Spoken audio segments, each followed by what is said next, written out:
Hello बच्चों, let's read the question. A projectile is thrown from a point O on the ground at an angle 45 degree from the vertical with a speed of 5√2 meter per second. The projectile at the highest point of its trajectory splits into two equal parts. One part falls vertically down to the ground 0.5 seconds after the splitting. The other part t second after the splitting falls to the ground at a distance x meter from the point O. The acceleration due to gravity g equals 10 meter per second square. The value of x is. Now to answer this question, first we will discuss here the key concept, and here the key concept is given as projectile motion, जिसमें हम यहाँ पे ये मान के चलते हैं कि हमारे पास कोई ऑब्जेक्ट है जिसको हमने हॉरिजॉन्टल के साथ थीटा एंगल पे यहाँ पे थ्रो किया है. इसके दो कंपोनेंट अगर मैं बना लूँ, u sine theta, u velocity के साथ मूव करते हुए u cos थीटा, तो क्योंकि हॉरिजॉन्टल डायरेक्शन में एक्सेलरेशन 0 है तो ये कांस्टेंट रहेगा हर पॉइंट पे. u साइन थीटा की वैल्यू यहाँ पे हर पॉइंट पे चेंज होगी, जिस वजह से इसका जो पाथ है ये पैराबोलिक बनेगा और इस केस में ये मैक्सिमम हाइट को यहाँ पे कवर करेगा. और जो हॉरिजॉन्टल डिस्टेंस होती है उसको हम रेंज r से इंडिकेट करते हैं. रेंज r की जो वैल्यू है it is given as u square sine 2 theta by जी.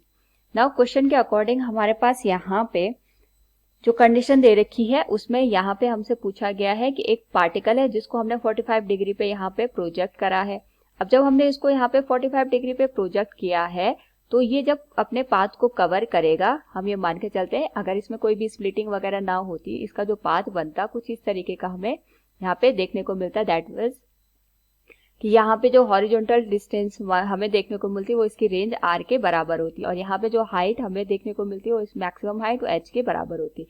लेकिन यहाँ पे हमारे पास मैक्सिमम हाइट पे जाके ये स्प्लिट हो जाता है और एक पार्ट तो यहाँ पे डाउनवर्ड डायरेक्शन में मूव करते हुए सीधे ग्राउंड पे पहुंचता है, दूसरा यहाँ पे हमारे पास हॉरिजॉन्टल डायरेक्शन में मूव करता हुआ, यानी हमारे पास इसके पास यहाँ पे जो वेलोसिटी होगी, अगर मैं इसकी बात करूं तो यहाँ पे u cos थीटा होगी और यहाँ पे u sin थीटा होगी.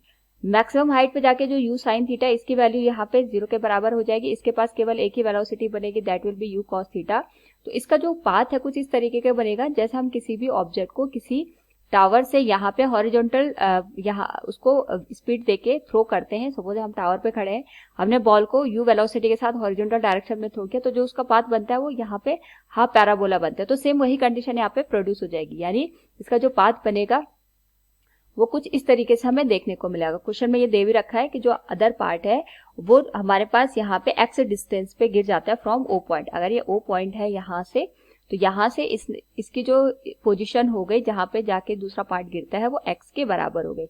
ना क्योंकि स्प्लिटिंग हो रही है और यहाँ पे कोई भी एक्सटर्नल फोर्स काम नहीं कर रहा है, यानी f एक्सटर्नल की वैल्यू 0 के बराबर है, तो इस वजह से हम ये कह सकते हैं क्योंकि एक्सटर्नल कोई भी फोर्स एक्ट नहीं करेगा, जिस वजह से इसका जो सेंटर ऑफ मास है, इसका जो पाथ बनेगा वो हमारे पास वही बनेगा जो ओरिजिनली यहाँ पे हम कंसिडर करते हैं. यानी अगर कोई भी स्प्लिटिंग ना होती तो हमारे पास जो ऑब्जेक्ट है वो r लेंथ पे जाके या r डिस्टेंस पे जाके गिर जाता है, क्योंकि एक्सटर्नल कोई भी फोर्स काम नहीं कर रहा है. तो इन दोनों का जो सेंटर ऑफ मास होगा, जब स्प्लिटिंग हो गई तो जो सेंटर ऑफ मास होगा वो अभी भी r पे जाके ही गिरेगा.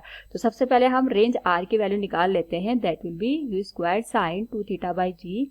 u की वैल्यू 5√2 दे रखी है, इसका हम स्क्वायर करेंगे.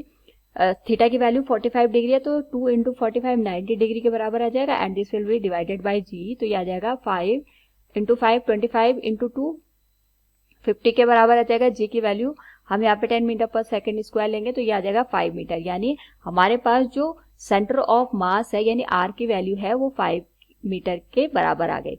अब हमारे पास यहाँ पे क्योंकि स्प्लिटिंग हो गई, अगर यहाँ पे स्प्लिटिंग ना होती तो ऑब्जेक्ट 5 मीटर पे जाके गिरता. अब स्प्लिटिंग हो गई भले ही, लेकिन एक्सटर्नल फोर्स अब्सेंस है, तो हम ये मान के चलते हैं कि हमारे पास जो सेंटर ऑफ मास होगा वो अभी भी 5 मीटर की लेंथ पे जाके ही गिरेगा. तो हम यहाँ पे अगर बात करें कि इन दोनों के करस्पॉन्डिंग हर बार जो सेंटर ऑफ मास की पोजीशन होगी 5 के बराबर होगी, and this will be given as m1 r1 plus m2 r2 divided by m1 plus m2. दो इक्वल पार्ट में डिवाइड हो गया तो मास सेम होगा हमारे पास, तो ये आ जाएगा m के बराबर. फर्स्ट जो पार्ट है ये हमारे पास यहाँ पे अगर मैं देखूं तो यहाँ से हमारे पास मैक्सिमम हाइट पे जाके ये स्प्लिट हो गया. मैक्सिमम हाइट पे जाके स्प्लिट होने के बाद ये वर्टिकली इस तरीके से डाउनवर्ड डायरेक्शन में मूव करने लग गया. तो जो मैक्सिमम हाइट है उसके करस्पॉन्डिंग हमारे पास जो हॉरिजॉन्टल लेंथ होती है वो r/2 के बराबर होगी. यानी यहाँ से यहाँ r है तो यहाँ पे हमारे पास जो वर्टिकल हाइट निकल के आएगी। इस पर्टिकुलर केस में हम हॉरिजॉन्टल जो लेंथ लेंगे वो r/2 के बराबर लेंगे, और जो हमारे पास सेकेंड पार्टिकल है जो स्प्लिट होने के बाद x लेंथ पे जाके गिरा था, उसका जो यहाँ पे वैल्यू आएगी दैट विल बी गिवन है m इंटू एक्स के बराबर। मास दोनों का सेम है तो ये आ जाएगा ट्वाइस ऑफ m के बराबर। इस केस में यहाँ पे अगर मैं देखूँ तो ये आ जाएगा 5 इंटू 2 10 m।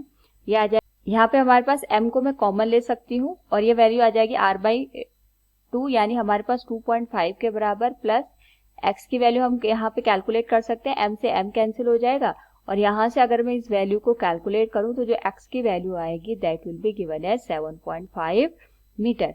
तो क्वेश्चन के अकॉर्डिंग अगर हम बात करें यहाँ पे तो हमारे पास the value of x is 7.5 metre. Hope all you understood it. Thank you and best of luck.